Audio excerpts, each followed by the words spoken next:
The Unbroken Thread, a story of Sarah and the Stoic path home.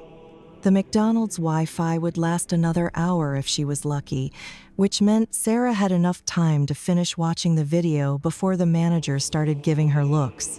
At 53, she'd become an expert at calculating these small windows of connectivity and shelter.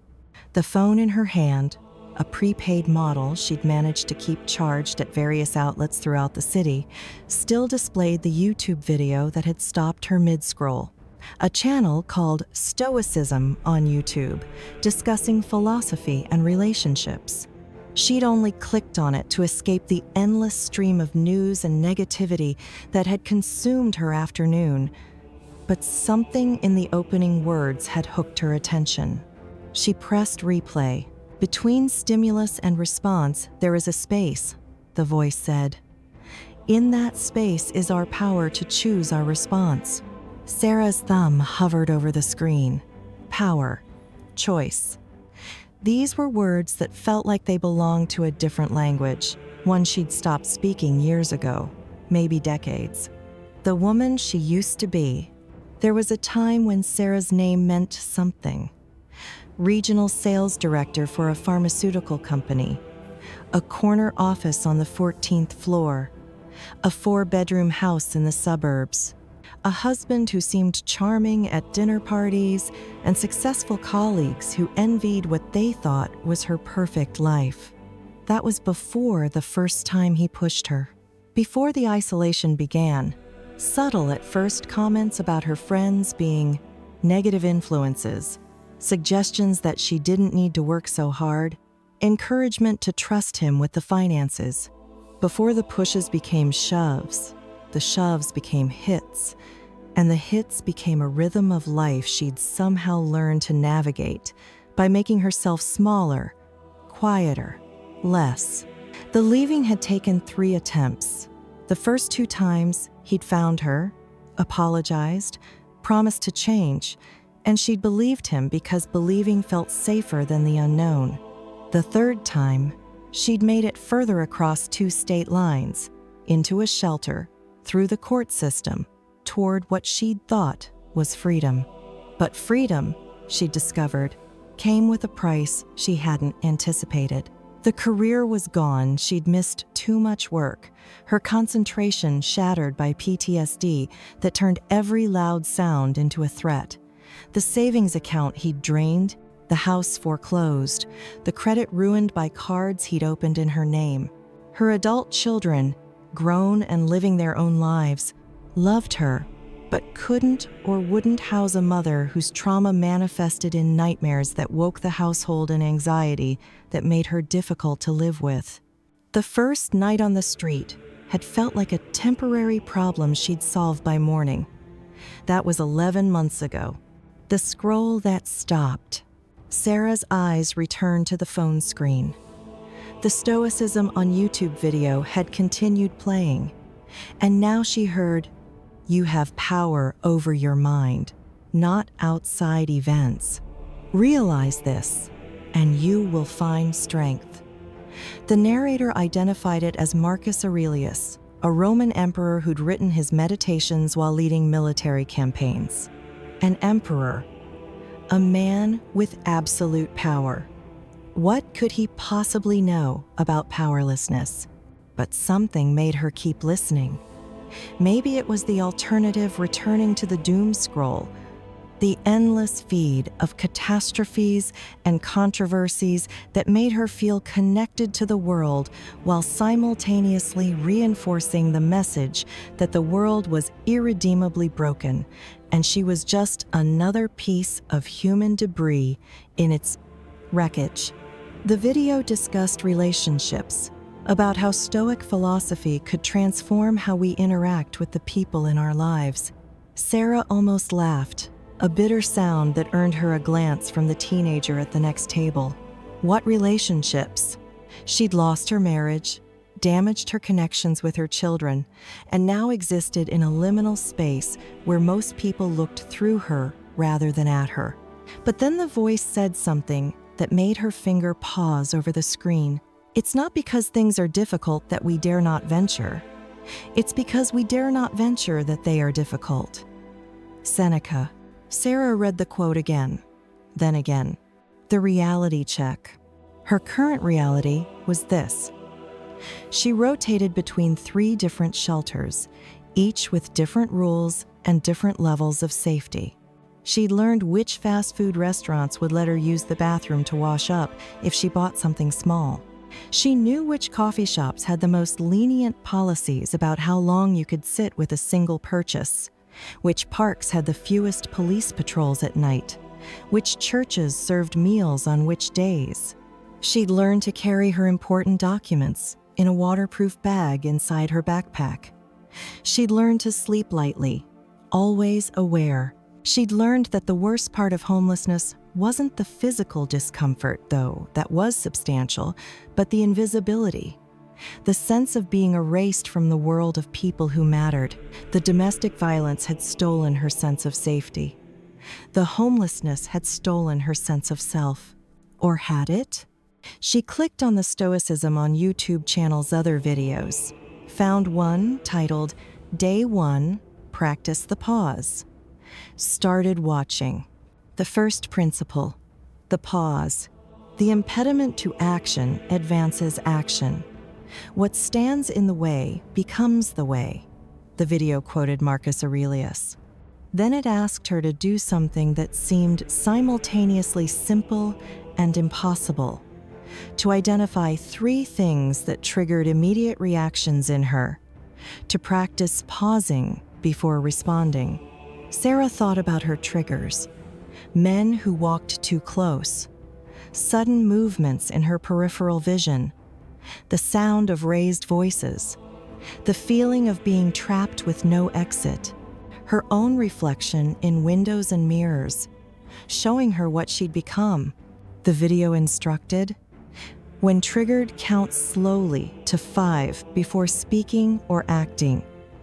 Take a deep breath and feel your feet on the ground. Ask yourself, what would virtue look like here? Virtue, another word that felt antiquated, almost offensive in her current circumstances. What virtue was there in scrounging for meals, in sleeping in doorways, in using coffee shop Wi-Fi to maintain the illusion that she was still a functioning member of society? But then another quote, waste no more time arguing what a good person should be. Be one. Marcus Aurelius again. The space between. That night, Sarah didn't go to the shelter. Instead, she found her spot a recessed doorway of a closed office building where she'd spent nights before. She'd learned the security guard's routine. He made his rounds at 11 p.m. and 3 a.m., and as long as she was quiet and left no trash, he pretended not to see her. She pulled out a small notebook, 99 cents from the dollar store, one of her few purchases, and wrote down her 3 triggers. Feeling trapped? Men who remind me of my ex-husband. My own sense of worthlessness. Then she wrote, between stimulus and response, there is a space. When the couple walked by, arguing loudly, her body tensed, ready for violence, but she counted to 5. Felt her feet on the ground, asked herself what virtue looked like here. Virtue, she realized, looked like not letting their conflict become her catastrophe.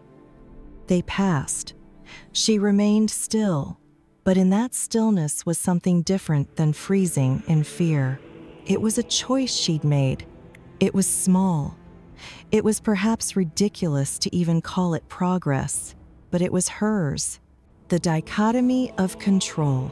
Over the following days, Sarah returned to coffee shops with Wi-Fi, to the Stoicism on YouTube videos, to this strange ancient philosophy that was speaking to her across 2,000 years. The second principle hit even harder. Some things are in our control and others not. Epictetus. The video asked her to make 2 lists. Things she could control, things she couldn't, could not control.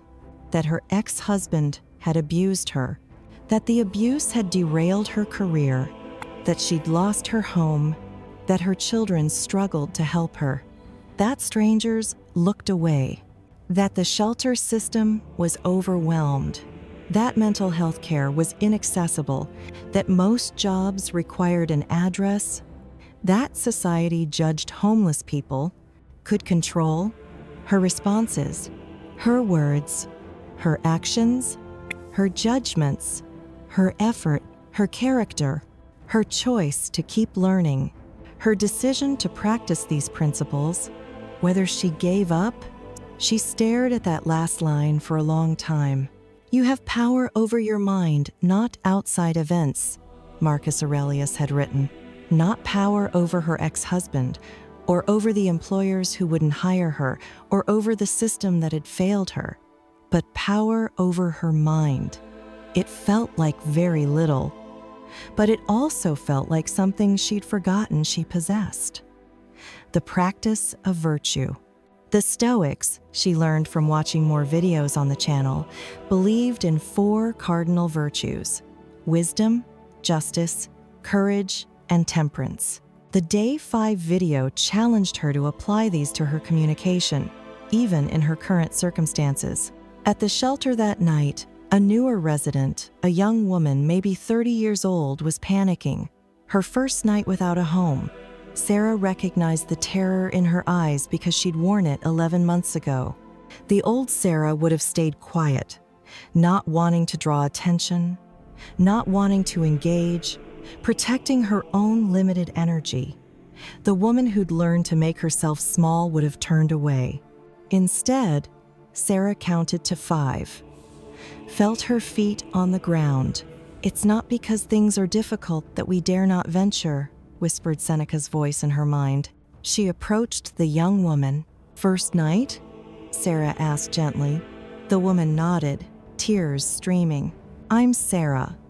Would it help if I showed you how things work here? The routine makes it easier."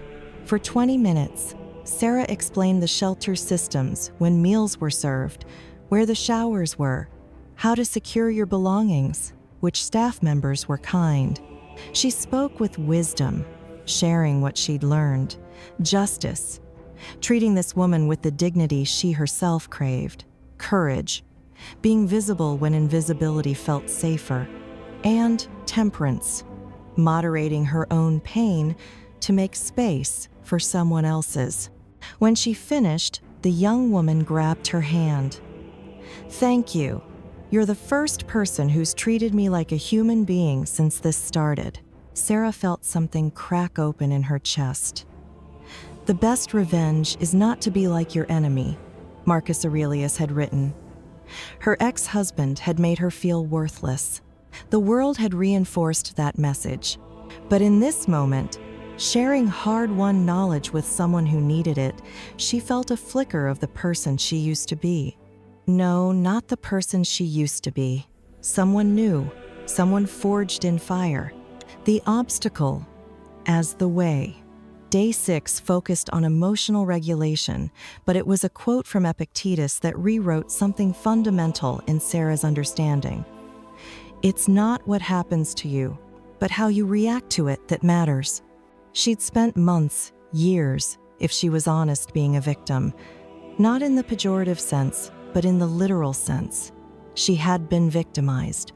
Her ex-husband had abused her. The system had failed her. These were facts. But there was a space between those facts and her identity, between what had happened to her and who she was choosing to become. Marcus Aurelius again. The impediment to action advances action. What stands in the way becomes the way. Her homelessness, her trauma, her struggles, these were not obstacles to overcome before her life could begin again. They were the path itself. This was her life, right now, and within it were choices she could make, virtues she could practice, character she could build. The realization was simultaneously devastating and liberating. If Sarah's journey is resonating with you, if you're finding hope in these ancient principles meeting modern struggle, please take a moment to subscribe to Stoicism on YouTube. Sarah found this philosophy in her darkest hour, and your subscription helps ensure others in their own darkness can find it too. The algorithm rewards engagement, which means more people like Sarah discover that the impediment truly can become the way. Hit that subscribe button, and let's continue Sarah's story. She thought about the woman she used to be, the regional sales director with the corner office. That woman had been successful by external measures, but internally, she'd been making herself smaller for years, accepting treatment she didn't deserve, losing herself in someone else's dysfunction. That woman had been trapped in a different way. This Sarah, homeless, struggling, but studying Stoicism on a cracked phone screen in coffee shops and choosing her responses, this Sarah was making different choices. "You have power over your mind," she whispered to herself. Not over her circumstances, not yet, but over how she met them. The reflection, Day 7's exercise, asked her to write down the 3 most important things she'd learned about herself. Sarah sat in her doorway that night, her feet on the ground, her back against the wall, her notebook in her lap, and wrote, 1. I am not what happened to me. The abuse, the homelessness, the losses, these were things that happened to her, not her identity. Epictetus had written, "It's not what happens to you, but how you react to it that matters." She'd spent years reacting from fear, shame, and survival mode. She was learning to respond differently. 2. Small choices compound. The pause before reacting. The conversation with the young woman at the shelter. The daily return to these principles. Marcus Aurelius. Well-being is realized by small steps, but is truly no small thing. She couldn't change her circumstances overnight, but she could change her relationship to them, one choice at a time. 3. I still have something to give. This was the most surprising discovery.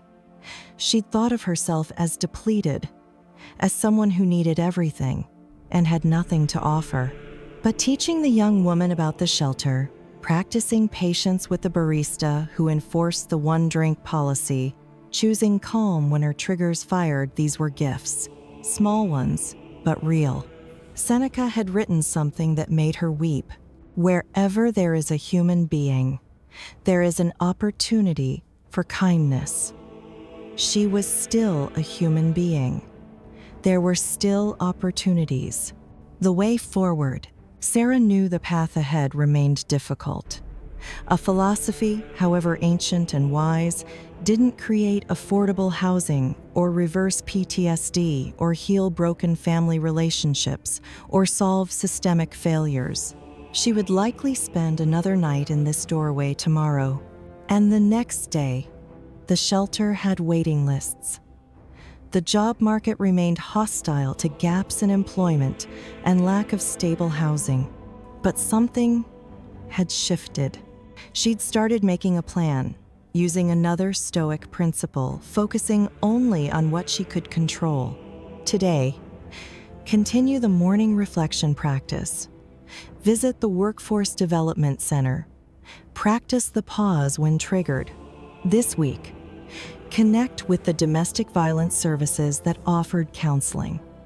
Apply for 3 jobs that didn't require a permanent address.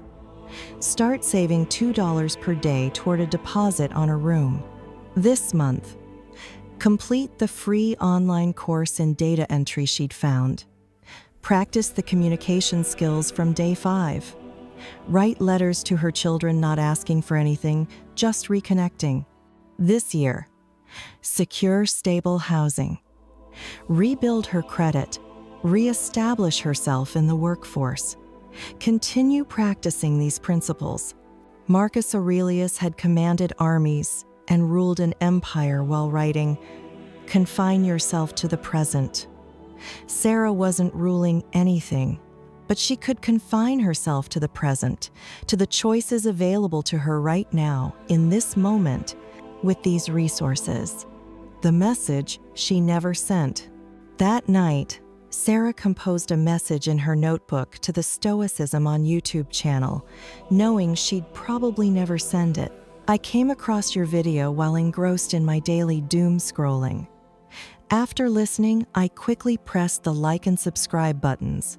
Ironically, I am a 3-year-old homeless domestic abuse survivor, struggling to live with the consequences of past choices and battling daily with my own reality of poor decisions resulting from all of the trauma I've been dealt.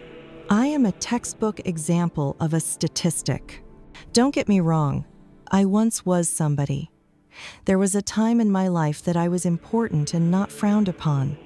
That particular chapter of my life is what I cling to in order to survive. But I'm learning something new. I am still somebody. Not because of what I once had, but because of what I'm choosing now. Marcus Aurelius wrote, "Waste no more time arguing what a good person should be. Be one." I'm trying to be one. It's time for change. I'm ready to do the work. Thank you for teaching me that the work isn't about changing my circumstances first, it's about changing myself in the midst of them.